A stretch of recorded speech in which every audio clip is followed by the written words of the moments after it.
દોસ્તો જય અલખધણી, જય અલખધણી, જય અલખધણી.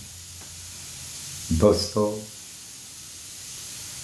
આજ હું એક એવી વાત કરવા જઈ રહ્યો છું કે ખરેખર સમાજમાં આવું હોવું જરૂરી છે. અને એ હું એવું નથી કહેવા માગતો કે આ એક જ સમાજમાં હોવું.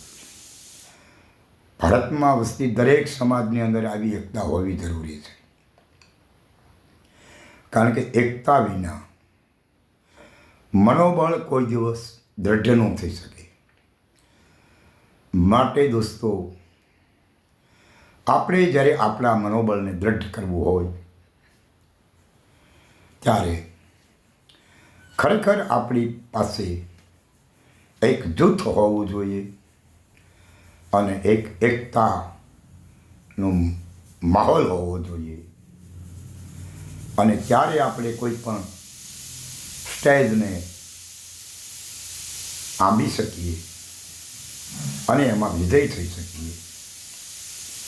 પણ એ કોઈ એક વ્યક્તિ માટે એકતા હોવી જરૂરી નથી. એકતા હોવી દરેક જગ્યા ઉપર દરેક વ્યક્તિ માટે હોવી જરૂરી છે. આજ હમણાં જે સ્ટન્ટ ચાલી રહ્યો છે, જે બગડાના બજરંગદાસ મહારાજના ધામમાં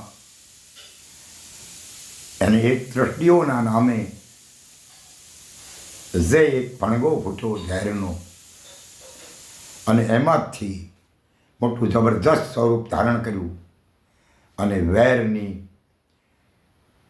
વ્રતિ અને વધી ગઈ. એમાં બક્ષી પંચમાં આવતા કોળી સમાજના એક નવનીતભાઈ સરપંચ, જેના સામે આક્ષેપના આધારિત એક જબરદસ્ત હુમલો કરવામાં આવે અને એ હુમલાખોરોને સામે કાર્યવાહી કરાવવા અને એમાં તપાસ કરનાર અધિકારી સામે આક્ષેપબાજી કરવામાં આવી. અને એ પછી ભાવનગર જિલ્લા મહેરબાન આઈજીપી સાહેબ શ્રી ગૌતમ પરમાર સાહેબના રાહબરી ઉપર એક એચઆઈ ટીમની એક રચના કરવામાં આવી.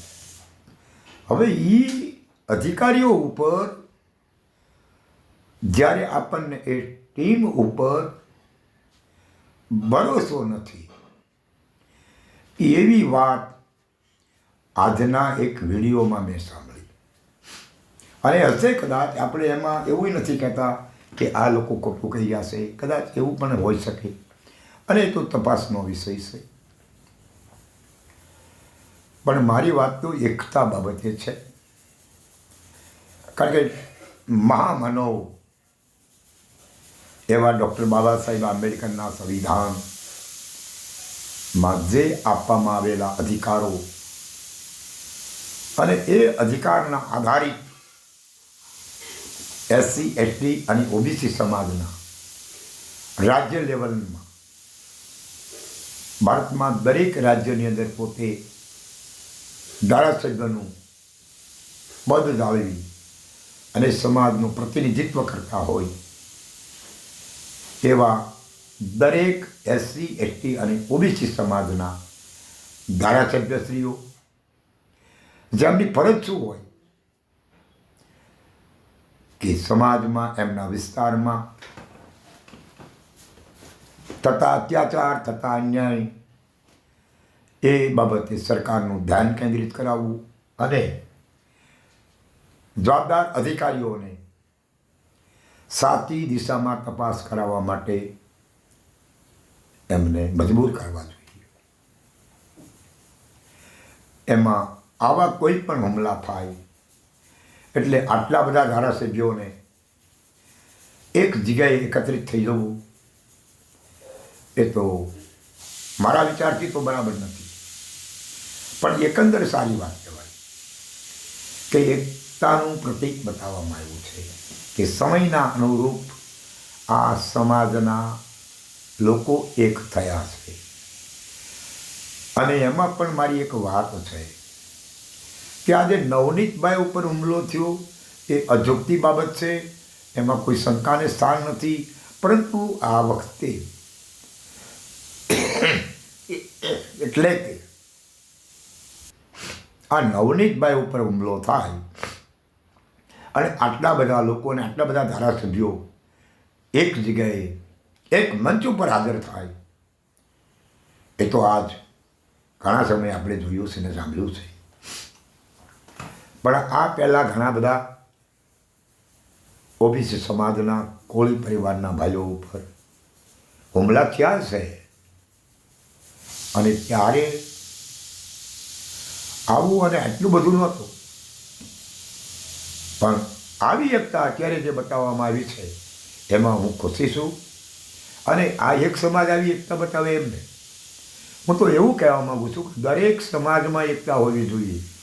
એસસી સમાજ હોય, એસટી સમાજ હોય, ઓબીસી સમાજ હોય, ક્ષત્રિય સમાજ હોય, પટેલ સમાજ હોય, કોઈ પણ સમાજ હોય, હમ સાચી દિશા કહેને કે લીએ તો દરેકને સાથે રાખી અને પોતાની સમાજને ન્યાય મળે એ માટે એકતાની જરૂરી છે. અને મહામાનવ ડૉક્ટર બાબા સાહેબ આંબેડકરે એમનું સૂત્ર જાહેર કર્યું છે. એ એમના સૂત્રમાં સ્પષ્ટતા છે કે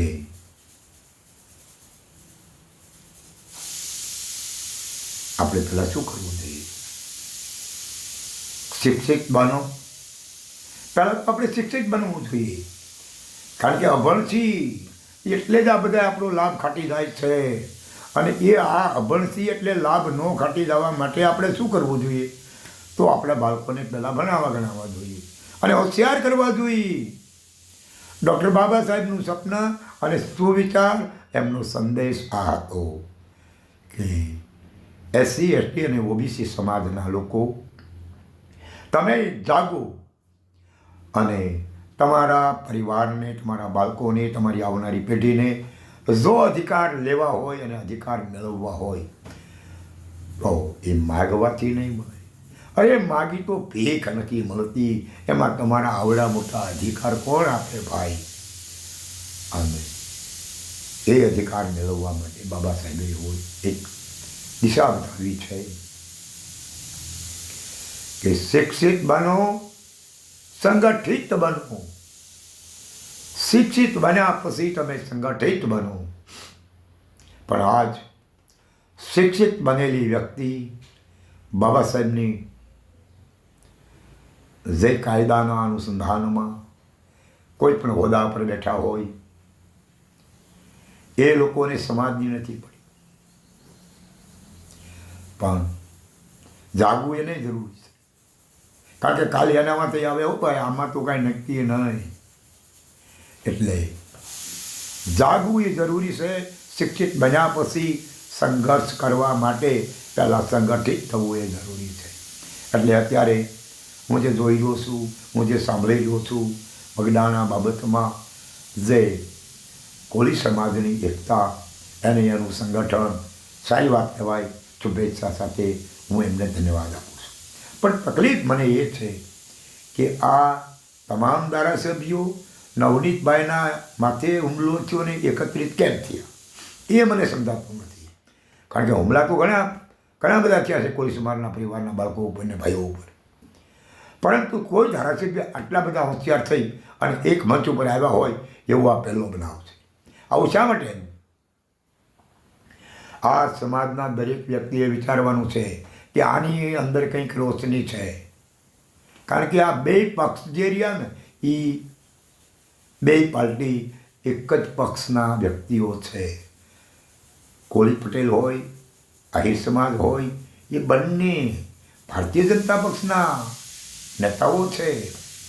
ત્યારે હવે એમાં મેં આજનો વિડીયો જે સાંભળ્યો એવો સાંભળ્યો જે શિવ ભારતી બાપુ આપણા એક મહાન સંત, સમાજના લેવલ ઉપર લોકો માને છે.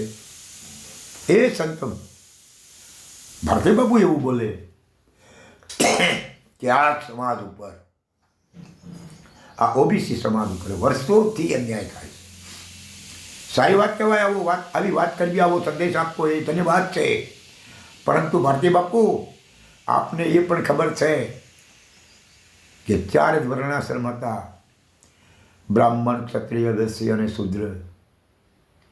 એટલે આ ઓબીસી સમાજ આ 4માંથી શામાં આવે? આવડી આપણે આમને જાગૃતિ આપવી જોઈએ. કારણ કે તો એકતાનું પ્રતિક આપ જાળવી રાખ્યું કહેવાય, આપે સત્યનો સંદેશ આપ્યો કહેવાય. માટે ભારતી બાપુની વાત સાચી અને સારી છે, પરંતુ એમાં મારે એટલું જ કહેવું છે કે ભારતી બાપુ આપે એ ચોક્કસ ચોખવટ કરી લેવી પડે કે આજે આ ભારત દેશમાં જે સરકાર ચાલે છે, પૂર્વે જે સરકાર ચાલીને ગઈ, એમાં આપણા એસસી, એસટી અને ઓબીસી સમાજના હિતમાં કોણ અને કઈ સરકાર કામ કરે એવું છે, એ પણ આપને ખબર છે. એટલે આપે સલામત કરી દેવી પડે કે આ એસસી, એસટી ને ઓબીસી સમાજ એ મૂળ નિવાસી સમાજ છે, અને મૂળ નિવાસી સમાજના અધિકાર જો અપાવી શકે એવી સરકાર કઈ છે એ પણ આપ જાણો છો. અને આપે આ વાસ્તવિકતા રજૂ કરવી પડે.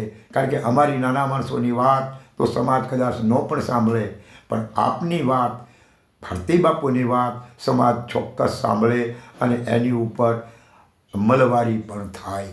માટે મારી વારવાર વિનંતી છે ભારતી બાપુને કે સત્યનો સંદેશ જાહેર જનતાને આપવું, તો આ ભારત દેશની જનતામાં જે બહુજન સમાજની જે જનતા છે એમાં એકતા આવે અને એમાં સાચી ભૂમિકા ભજવાય એવું કામ દરેક નેતાઓની અંદર આવે અને મૂળભૂત અધિકારો આપણા જે રહ્યા એ મૂળ નિવાસીને મળે એવી સરકારને આ ભારત દેશમાં સત્તા પર આરૂઢ કરાવવા માટે ભારતી બાપુ આપે આદેશ કરવો પડે યા આપે સંદેશ આપવો પડે.